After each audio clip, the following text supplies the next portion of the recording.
बहुत खुशकिस्मत होते हैं वो लोग जिन्हें समय और समझ एक साथ मिल जाती है, क्योंकि जब समय आता है तब समझ नहीं होती और जब समझ आती है तब समय हाथ से निकल जाता है।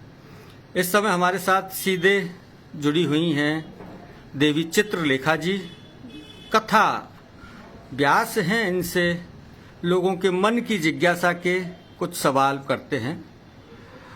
एक सवाल है लोगों के दिमाग में कि जो भागवत कथा का व्यासपीठ है उस पर बैठने का अधिकार किसको है?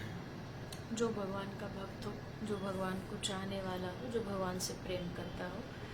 क्योंकि भागवत में भी लिखा है कि कथा का प्रवक्ता वही हो सकता है जो विद्वान हो, जो ज्ञानी हो और भगवान से जुड़ा हुआ हो। तो इसमें कोई कैटेगरी ना किसी शास्त्र ने दी है ना किसी व्यक्ति ने दी है।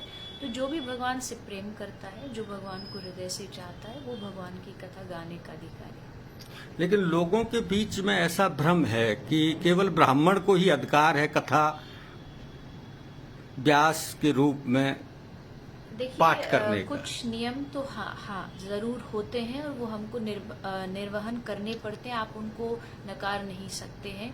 अगर बात जातिवाद की आती है, ब्राह्मण का मतलब केवल जाति से नहीं होता। ब्राह्मण ये हम लोगों ने धीरे धीरे समय बदला और हमने फिर जन्म जात इस जातियों को डिवाइड कर दिया। बाकी ब्राह्मण भागवत कहती है कि चांडाल का मांस खाने वाला कोई व्यक्ति भी अगर उसके भीतर परिवर्तन आ जाए तो वो ब्राह्मण के समान ही श्रेष्ठ है। तो बात अगर जातिवाद की करें तो इस जातिवाद को हमने गलत रूप दिया है।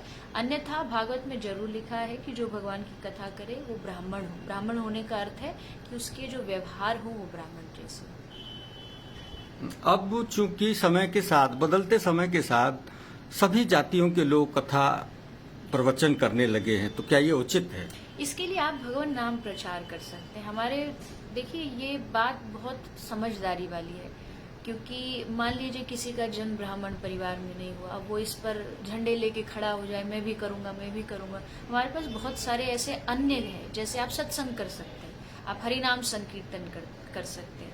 भागवत एक परंपरागत कर्मकांडीय एक विधान होता है, तो उसमें अगर आप थोड़ा बचेंगे तो आपके लिए हितकारी होगा। आपको भगवान का नाम प्रचार ही तो करना है, आपको भक्ति तो प्रचार करनी है। आप कैसे किसी दूसरे विधान से करिए, बहुत सारे रास्ते हैं। आप सत्संग करिए, उसके माध्यम से लोगों को भक्ति से जोड़िए। एक और बात जो लोगों के बीच में सुनने में आती है वो ये है कि नारी को भागवत कथा प्रवचन करना चाहिए या नहीं?